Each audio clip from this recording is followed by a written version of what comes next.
You're listening to Innovation for Alpha, where we explore everything at the intersection of healthcare innovation and finance. Through our discussions and interviews, we keep you informed and educated about healthcare innovations, next-level venture investing, and everything involving the combination of the two.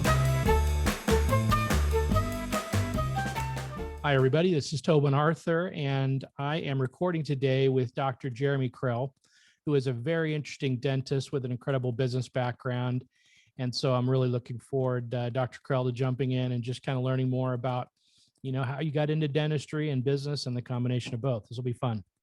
Yeah, thank you, Tobin, for having me. It's a pleasure to be here. A little bit about my background. Definitely sort of a non-traditional dentist. I've been called many, many a time. I sort of chuckle, because most people, say that's because I have a management background. I have an MBA from Chicago Booth, and I find that interesting because, when we show up into our dental practices on day one, the job is, at least 50% business, right?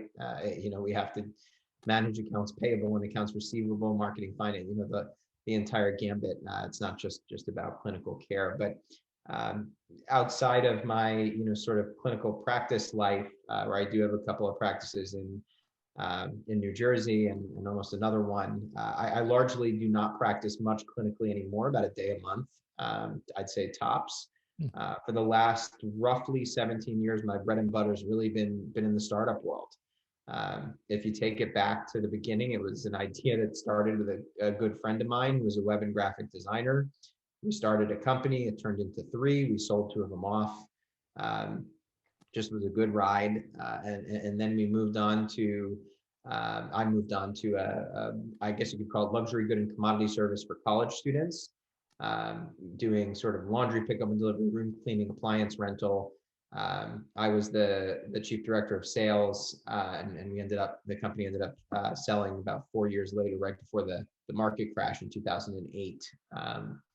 And then I really loved this. This is all before my dental life, really, right? And I loved the excitement. So I wanted to form an incubator. There were not millions of them like there are today.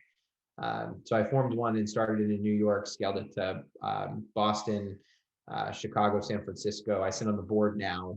It still runs today. I wanted to take kind of a dive deeper into the healthcare entrepreneurship space at large. It's pretty big, and so I chose insurance as a place to start because it's such a tough nut, to sort of crack. And so I took a role heading up strategic provider innovation and development at Oscar Health Insurance, and we actually IPO'd about 3 months ago now. After my time at Oscar, I looked to take a step into dental entrepreneurship, combining now my management background and clinical background. And I saw Quip. It was pretty early days, subscription electric, really toothbrush at that time, and came on to sort of head up the so-called professional services or dental division of the company, doing everything from provider marketing, sales, business development, clinical studies, a variety of plugins to the consumer team. And was with Quip for about 4 years as kind of a dentist behind, and it's been a tremendous growth curve. Learned a lot from Quip, and I still maintain a role there, but decided to kind of ultimately build out my own management consulting firm for oral health startups, realizing that they needed kind of specialized servicing, specialized care. And so I formed the Barchester Bay Group. It's at barchesterbay.com, about 34 ventures under management there, inclusive of a wide variety of different roles, from the most involved being sort of a CMO, to around the least involved being, a bit more of a passive investor or advisor, and everything in between. But so many of them were asking me, how do we fundraise in this space? It's so difficult to fundraise in dentistry, right? We have these corporates that effectively will invest to their own acquisition opportunities. We have strategic investors who will come in small bits and pieces, very piecemeal. We have VCs, but they're outside of the space and largely don't understand the market opportunity. And so I went and started Revere Partners VC, and it's the first venture capital fund in oral health, focused exclusively on oral health and early stage companies within it. And also started joining a number of other great groups, around fundraising in healthcare, tech, but that would also look at oral health, and formed a lot of great partnerships, and very excited to of course be working with the Angel MD team in that capacity, as well as it's very clear one fund can clearly not fund the entire world of oral health, and it's really important to partner and bring in other experts there. So that's a little bit of background on me. It's amazing stuff. Let me go back just a little bit. So you had all kinds of business experience early on, and then, what was it about dentistry that kind of pulled you in to say, I'm going to, get back, or I'm going to go pursue this in the midst of all of this business activity? Was it just always a lifelong dream, or what was the draw? Yeah, no, I think I get that question a fair bit, and I think about it a lot. I come from a very medical family. My parents, and my brothers and my cousins and my aunts and uncles, a lot of physicians in that group. And when I was growing up in my childhood, it was kind of it's referred to now as the heyday of medicine, right? The golden age of medicine. All kinds of things going on, right? Pharmaceutical companies unrestricted in how they would incentivize doctors, right? Doctors able to, charge reimbursement rates and prices that are, simply unseen today, right? So really medicine was very different. Yet, even then, medicine really lagged behind, a lot of the rest of the tech world, right? It's only until recently, for example, you see, and even now, physicians still fighting it, moving over from, paper charts to electronic health record systems, right? Moving over from wet X-ray systems to digital, still is an effort to convert everybody over. And so I thought, how interesting, healthcare as a whole, does so well on the personal side, but yet, on the technology side, things lag so far behind. And then I looked at dentistry, right? I was a non-compliant kid. I had multiple rounds of braces. I got exposure to everybody from the general dentist and pediatric dentist to the orthodontist. And I said, man, they're also doing really well, right? But they, shockingly, if it's even possible, lag even further behind the rest of the medical world, right? So kind of from the kid who did his homework in the physician's study room in the office, got to take a look at the behind the scenes from an early age. I just saw that lag, right? And to me, as I became more entrepreneurial and started to kind of scratch that itch, I started to see, well, lagging behind the times really is kind of fertile territory for innovation, right? That's an area where we can really innovate and create change. And it's, as I've really explored through it, it's not quite that easy. It's not unrestricted, right? It's kind of like an unblazed, path through a jungle. So you still have to, cut things out of your way to make a coherent, pathway through. But definitely a lot of opportunity and a lot of demand and interest that I found in healthcare overall, and then dentistry, even further, kind of behind that. So I've kind of set my mission to innovate within the dental sector. That makes sense. Let's talk just a little bit about, so one of the things, and this is a bit of a layperson's perspective, so I'm interested in your insider perspective. One of the things about the dental space versus other specialties is there seems to be more concentration. You've got some big organizations like the Shines and so forth, but there's not, hundreds of them. There's a handful of them. And one of the things that we observe with startups that's really critical is distribution. How do you, if you've got a great product, how is it that you get distribution? And then ultimately, what's the end game? So again, in other specialties, cardiovascular, for example, there's going to be lots of ultimate acquirers of that company. It could be J&J, it could be Medtronic, and on and on and on. So when you think about dental startups and distribution, and then kind of the end game of this, what's the difference that you've learned over the years? What are the keys, if there are any, things as you're advising these startups about how to build distribution, A, and then B, what is ultimately, the end game for these companies?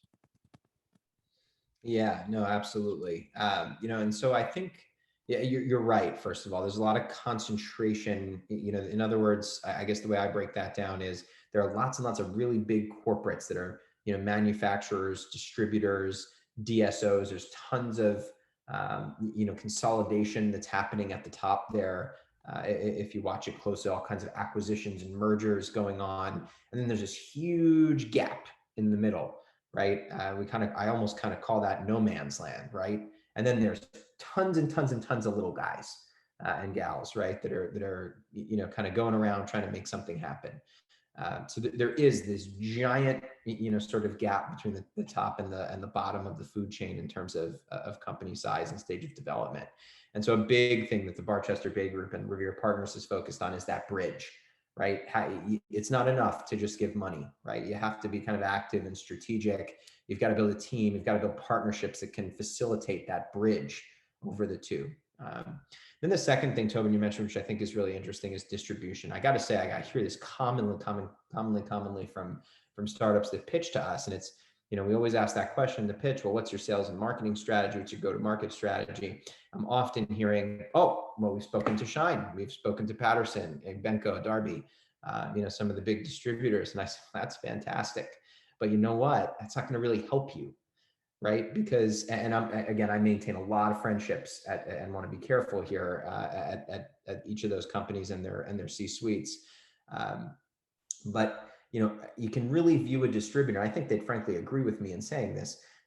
You can view a distributor really as an IKEA-sized grocery store, right? Where there are many, many, many, many rows.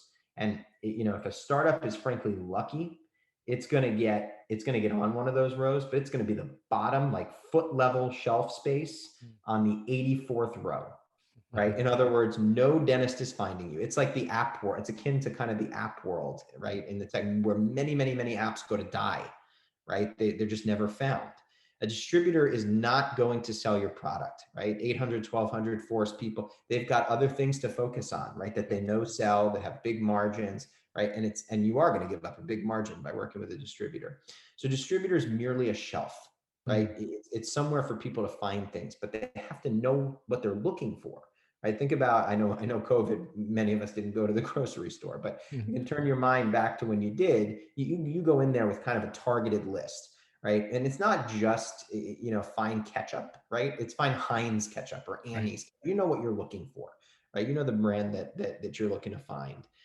And that's exactly what the distributor, how practices kind of treat the distributors. So what that means is you need to have a sales and marketing infrastructure, or you need to have a plan to create one that generates education and awareness and trust among dental professionals, because that's how you sell your product, right? It is not because a distributor carries you, that's right? And so I think that's a big one, that we work on a lot with our ventures in the Barchester Bay Group and Revere Partners, because you really have to get providers to understand. And providers, on the other hand, right, they have these rigid workflows.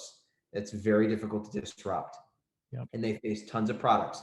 In dentistry, the problem is never that there is a shortage of product selection. There's usually 3, 4, 5, 6, 7 tight set competitors over any given product. But the real kind of tricky part is what's going to implement.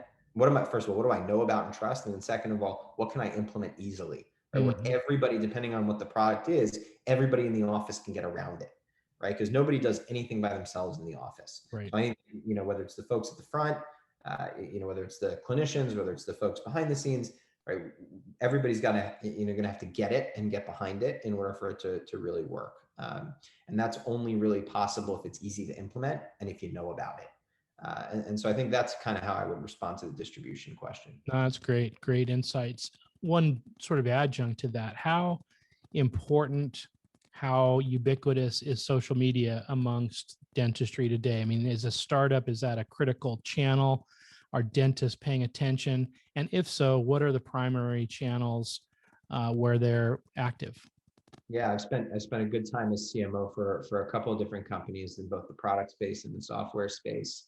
And it's interesting, right? Because the first thing I look at, social media is a means to connect with people, right? But it's who you're trying to connect with. The dental office is this weird sort of shared responsibility. right? Where on the one hand, the dentist is the practice owner, right? They're the business owner. They have to ultimately say yes to any kind of spend. They're your ultimate decision maker. But on the other hand, the people actually doing the shopping, doing the purchasing, doing the implementing is largely not the dentist, right? So you have there's this spectrum of decision-making power and implementation power there, or influence, I guess you could say, that make it a little tricky for a company to, kind of market itself to those types of buyers. I think I want to believe, that I'm going to just dispel this myth first, but I want to believe that LinkedIn is the best place to find, and market to dental professionals. Many of them do, the dentists themselves, kind of put themselves on there, but largely, while there's some success to be found in marketing, there have not found it to be a huge marketing engine personally, or at least not yet. I think it can develop that way. I look at Facebook, and kind of the demographics are shifting, right, where it started the very young, and ultimately millennial kind of population, and has since sort of graduated, I think to to some of the generations that are a little older than the millennials now. And so, I think you can find those folks there, and that's good, because people need to hear it more than once in order to understand what it is. Right. I think largely Instagram has become, even more popular, I'd argue, than Facebook, especially among the hygiene population. So if you're looking to target hygienists who have an awful lot of influence in the practice, they're often the ones spending the most time with the patient. They're focused on all the preventative work that the patients really need to hear first and foremost. They're using a lot of products, and depending on the states, more products than others. So I think you find really the hygiene community within Instagram. And then there's all kinds of new platforms popping up, the likes of TikTok and others, that have become really popular. I think it's key to have video content that's really short. I recommend video over static content. I mean, some mix of static content is good, but video content is really what's attracting people. Making it short and sweet. I think the other thing that's becoming interesting are there now the file formats that I've seen that are more interactive files. So, you don't just see a short video, which maybe you're getting overloaded on these days, but also, you can go and interact with the file, and see how the particular product or service works. I think that's really great. Interesting. I think one thing that also kind of stands out as I think about social media is, and where some of my companies have succeeded in the past, is in dentistry, we really need to start thinking about brand, right? It is not, I think, of the typical trade show, right, where a lot of business is done in dentistry, and you've got these booths that are 10 by 10. They've got, a backdrop with tons of words on them. They've got, tables on all three other sides of the booth that have 1,000 little knickknacks laid out. Right. And you walk by it and you're like, that's a whole store. Right. And I don't know even what the company name is or what they do. And so I think we need to really think about, and I would love to see dentistry think more about, creating a high brand aesthetic, thinking about things in a design forward type of way, right? All the way down to the industrial design of their products, and all the way up, to the brand and marketing, brand value that they're trying to create. I think one of the things that the really big companies concentrated up at the top are having trouble with is a connection to the consumer, right? Because they make one-off transactions. They sell a product and it's done, right? But on the other hand, you see them acquiring all these consumer-oriented platforms and businesses because they've created a brand that connect with consumers, right? So I think we need to start thinking about brand. That's great feedback and good insight. Let me go back just for a second. You referenced a few minutes ago DSOs.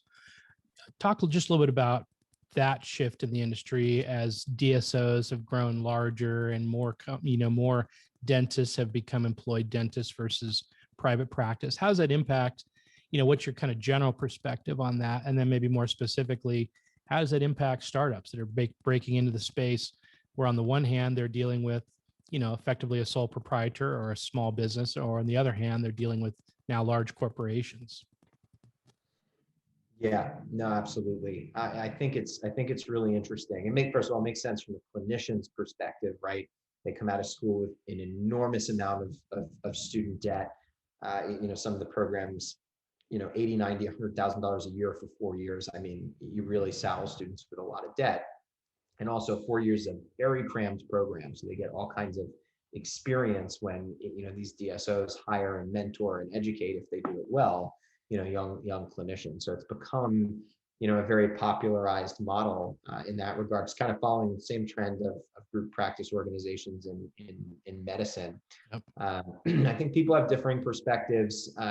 First of all, in terms of the numbers, pre-pandemic, I see numbers like 10, 11, 12%, consolidated, maybe upwards of 15%. Now, post-pandemic, I'm seeing, anywhere from 15 to 25% consolidated. So a number of deals even in transactions right now, that are happening. So, regardless of what the actual number is, suffice it to say, somewhere around a quarter of our industry is consolidated, if not now, shortly. For startups, what that represents is actually something sort of important, right? A lot of startups out the gate, will try to sell directly and first to the DSOs. They're doing that because they get a lot of feedback from multiple different practices, kind of all in one. It's a honey hole, if you will, right? Number two, is you can roll it out and really get some revenue, significant revenue from one deal. Now, what they kind of under recognize is this is an enterprise sale, right? They're somewhat complex and there's a longer sales cycle there. And I think that's heavily underestimated. I think the other thing that's underestimated is, who's in charge, right? I think, there are three major stakeholders in any DSO sale that I've been a part of and that's been successful, right? You've got kind of the business end, the CEO, him or herself. Second to that, you have, really the technical staff, if what you're trying to implement is at all technical. And then thirdly, and in no particular order here, are the clinical staff. At the end of the day, a DSO is a clinical business, right? These are practices, these are professional providers trying to, provide quality care for their patients, and they're focused on patient outcomes. So, again, in my experience, you need to have the clinician leadership buy-in. And then, you sort of also need to have one of the other two, right? You either need to have the technical staff, you need to have the, and or the leadership in order to really kind of champion your idea, to the finish line. I'm seeing a lot of pilots being successful, starting in a handful of offices, implementing it, doing a good job implementing it, setting clear KPIs, proving out those KPIs, and then rolling out to other practices. I'm seeing a lot of success in either creating something exclusive for the DSO or giving them it first or giving it to them as the best price, or just creating something that's a little bit different for them compared to everybody else. But ultimately, the DSO represents something important for the startup because it's often the first place that they go. On the other hand, you look from the DSO's perspective, they want to differentiate themselves. There's now a lot of them, and some of them are in tight competition in certain states and cities. And so they're looking to be innovative, and they also are looking to be extremely efficient if they're in scale mode. In order to do that, they often need the likes of dental products and services that are innovative and new and cutting edge. But they don't have great resources set up to really interact with the startups, right? It's sort of a whole different partnership area. They get sort of tucked in under business development or technology or clinical, but doesn't, rarely has kind of a dedicated, resource to handle, those sorts of things. And so that's again where kind of the Barchester Bay Group and Revere Partners have stepped in to be that bridge, to be that connector piece between the startups and the DSOs. But I think there's a very important relationship there. It is much harder to go sell, sort of ones and twos, individual practices. It takes a lot of effort. It's expensive marketing, and then you get one sale, right? Every sale counts for a startup, but you get one office on, say a monthly SaaS fee or a one-off, purchase of your product that you then have to work really hard to get, repurchased. A lot of startups going to the DSOs first. It's great insight. Let's segue to the funds a little bit. You've referenced them a couple times. Tell us a little bit more about them. What are your goals for those? And And then maybe let's tie into that a little bit about what are you excited about? Well, you're looking at trends. What are the kinds of things that you're seeing and really digging into these days? Yeah, I know. I agree. This is an exciting kind of area of dentistry. So many new areas kind of popping up. I think the investment landscape is one of them that is on the horizon. Yeah, in terms of Barchester Bay Group, it's a really kind of management consulting. It's a wide variety of different, more strategic services, more along the lines of consulting, or advisory for executive leadership for a startup within dentistry, and there are a few outside of dentistry. Revere Partners, which I'll spend kind of most of the time focused on here, being the first VC fund, I think, kind of the overview is that there's tons of innovation that happens within dentistry, right? No matter how you cut it, whether it's new companies formed under the right NCAIS codes, whether it's 510K submissions to the FDA, or whether it's PitchBook or Crunchbase tracked fundraising rounds that are open. There's constant innovation going on here, but it's a space that suffers from and is hindered by less than ideal capital flow. So Revere Partners sort of has a three-pronged investment thesis, if you will. I think the first is capital access, right? It wants to provide VC funding to startups with an oral health application specifically, and to be thought of as sort of an active investor, strategic investor, a thought leader. It's not really a service provider, though. It leaves that to Barchester Bay Group and other incubators, accelerators. I think the second piece of it is really providing that industry access, both maybe even pre-investment, but largely also post-investment.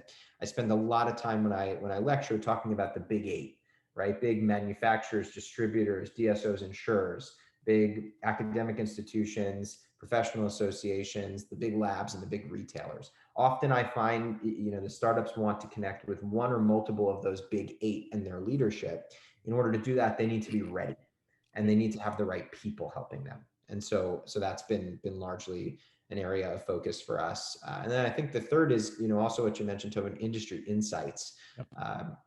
We spent about 18 to 20 months prior to the formation of this fund in sort of stealth mode, building one-of-a-kind database and published research on early stage oral health transactions, right? Tracking over 500-600 companies, about 1,000, 1,200 transactions in terms of how they change over time, right? How the value changes over time by subtype of dental startup, from SaaS companies to consumer products to biotech to access to care or payments and reimbursement, you name it. And so that helps us both benchmark, but also track the trends, right, that we're seeing. When we look at our data, so you asked about trends specifically, when we look at our data, I think 5 big buckets are really kind of popping out to us. The first is really kind of tech and SaaS-based companies. So I think right away and not limited to this, but I think right away of artificial intelligence, right? The way that radiographic diagnostic assistance has sort of popped out, right? The second bucket is sort of biotech, right? I think right away this area that I'm starting to call biome, right? What flora, bacterial flora are in the mouth? How is that affecting you? What can you do about it? What are the treatment modalities, right? Also fit into this category are a variety of implant innovations and bone grafting innovations and others. I think the third is really consumer products, right? Upmarket premium products, in a box products, right? We've seen what's happened with Quip in this world of subscription oral health preventative products. We've seen what's happened with the clear aligner market, right? The likes of Candid and others innovating in the space there. The fourth is kind of payments and reimbursement, right? Which is a bucket that kind of falls out from the fact that insurance is tricky in dentistry, right? From an experiential standpoint, consumers from surveys largely do not know who their carrier is, what their benefits are, how to access them. From the practical standpoint, right, often in a single procedure, if not your entire treatment plan, way outweigh the value of your entire insured plan, right? So there's lots of different, sort of payment processing solutions, 0%, merchant fees, payment plans, soft credit checks, text and email invoicing. So all these services that have kind of innovated within the payments and reimbursement space that I think are coming out. I think one key area there within that, all of that, is financing, right? There's, very few players doing it right now. They do not accept, even close to everybody. They reject a lot of people, and they charge huge numbers on both the provider side, the merchant side, as well as on the patient or the customer side. And so that's an area that's really going to get turned over, I think. Interesting. And the last area, the fifth area, is maybe this kind of access to care and prevention, right? How do we prevent things from getting bigger? How do we get people, into care sooner, right? I think, just think about the automobile industry or other industries. You can fully build your car with all the specs, right? You can test drive your car without putting down any commitment besides your license, for them to hold it while you drive it, right? There is nothing like that in dentistry. You've got to find a provider. You've got to make sure they take your insurance, do the service you want, are available at the time you want, wait for that appointment, wait in the waiting room, right? And then they walk you through an entire exam, cleaning, x-rays. Then finally, you get to talk about what you want to talk about in your mouth, right? And it's hard for me as well as a provider, but if you really spend the time and the effort to try to, trade places and put yourself from the perspective of the consumer, then from a psychological distance perspective, the two are really far apart, right? And it shouldn't be. People should be able to access care a bit more easily, find out what's going on. Build up momentum and motivation to go do something about it. And so those are kind of the trend areas. Yeah, those are great. Talk just a little bit about the fund in terms of where you typically come in, at what stage in a company, or are you ambivalent about the stage? Yeah, no. So we looked at our data as well for that question and guidance on that question. Understand kind of where LPs investing, what is that risk reward profile that they're trying to hit. What we came out with is roughly a 2-to-1 Series A to seed ratio. So we spent about 70%, I think of our fund between those two companies, about a 2-to-1 ratio of Series A to seed. We save a little bit for pre-seed stage investments and a little bit for post-Series A follow-on investments as well. We want to be able to double down on the winners, obviously. But the majority of our focus is between seed and Series A. What really differentiates ourselves, from the others besides our research, I'd say is number one, is one of the factors. A second factor is our team. We spent a tremendous amount of time building a world-class team. Right, we have about 5 in our admin team, about 7 venture partners, and we have about 45 associates on our team, all of whom are big names, reputable people, leaders within dentistry. And that enables us to really source ventures in a way that others, would have trouble doing. It enables us to diligence ventures very deeply, and then it allows us to really help the ones that we invest in. So team is important to us as a strategic investor. And I think, the third thing is our structure. So we partnered with AngelList to create an AngelList rolling fund. It's a really unique structure. We're essentially a subscription service for investing. So what that means is investors can invest on a quarterly basis, and then we can deploy capital on a quarterly basis. And so that's better really for everybody. For the investor, they stay more liquid over time instead of having one large capital call. They're more diversified because we invest in 2, 3, 4, 5 companies a quarter versus a VC fund in one. I, as the general partner, can better manage supply and demand each quarter, so we don't have to oversubscribe or undersubscribe and face perverse incentives of having to invest by a certain amount of time. So some time mandate. And then maybe best of all is it remains open, right? VC funds typically close after they raise the fund. Nobody can get in until the next fund. We've remained open so that LPs can continue to be accessible. And our LP base is really, of the individual types of investors, let's call them. We really have, on the one hand, accredited angel investors. That includes an awful lot of dentists, doctors, lawyers, professional types. The second area is sort of, I call them high net worth individuals. The third area would be kind of family offices. And then we have multiple kind of entity types of investors as well. But they can really, access this in a very streamlined, easy way, where we're very cost friendly to the investor as well. And then they can even syndicate on top of, we invite anybody to syndicate on top of any of the deals where we have extra allocation, so that if investors see a particularly interesting one that comes through our rolling fund and want to invest more, they can do so on top, and we do it all for them. So they really, really get, sort of a silver platter, of new cutting edge opportunities served to them and well vetted. I love that. It's a cool structure. Startup Health is doing something similar now, where they just launched an impact fund and are doing a rolling quarterly close. And I think it's a smart, it's certainly a great way to make it accessible for individuals. And like you said, create a diversified portfolio. By the way, just as I was thinking, you mentioned Oscar. Did you ever interact with Kevin Assemi when Kevin was there? No, I didn't. I think it was probably a little bit after my time. I came in there around 2016, I think, or so. But very much, there are two other leaders, largely, the work of Mario Schlosser, and definitely a lot of work from Josh Kushner as well. Yeah, that's cool. Kevin used to work with one of my former colleagues at Angel MD at Microsoft. So, and he's from Seattle. So we knew Kevin from. Everybody can take a page out of Oscar's book. Quite frankly, that is a really smart, very, very smart team. Yeah. When you're talking about people from, some of the biggest investment and financial institutions in the nation.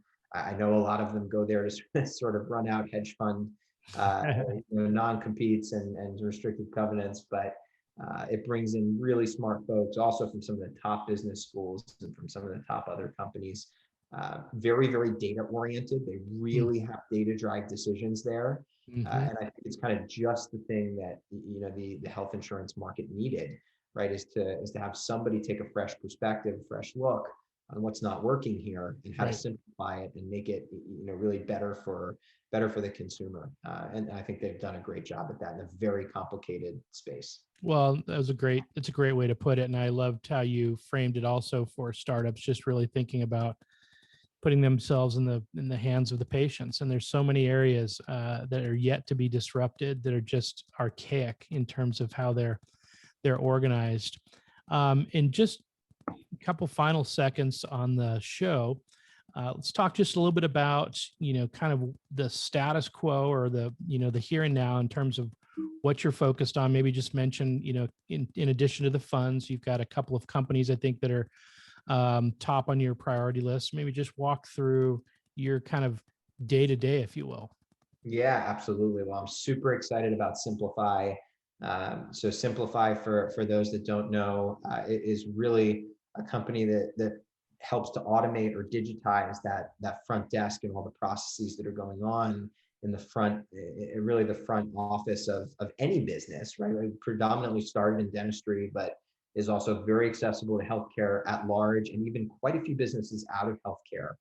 So what they provide is high level, what I bucket is really access to care, right? And the way that they do that is, and affordability of care too, but they do it through 24/7 live chat, right? So this is not the bots that you see everybody else have, right? They actually have hundreds of chatters that are trained in this industry. They answer within 7 seconds or less on your website, with a completely customized script to your website and to your brand. They speak 24, I think, or 8 different languages, 24 total dialects. And so, if you think about, right, I mean, a single working parent at, 11 p.m. On Easter Eve, right, can schedule an appointment for their kid. I mean, it's really 24/7, 365, and very, very accessible. They have direct scheduling services as well. And in addition to that, have brought on an entire new payments processing suite, as well as a patient recall service. So it really helps as you think about, marketing to a dental practice or to a business. You're driving tons of people to your website. How are you converting them, right? It's as if, right, people don't think about it the same way as if you have, a line of people out your front desk in your waiting room, or out onto the sidewalk. Of course, you can do everything you possibly could to accommodate each person. Why are you not doing that for the people that queue up?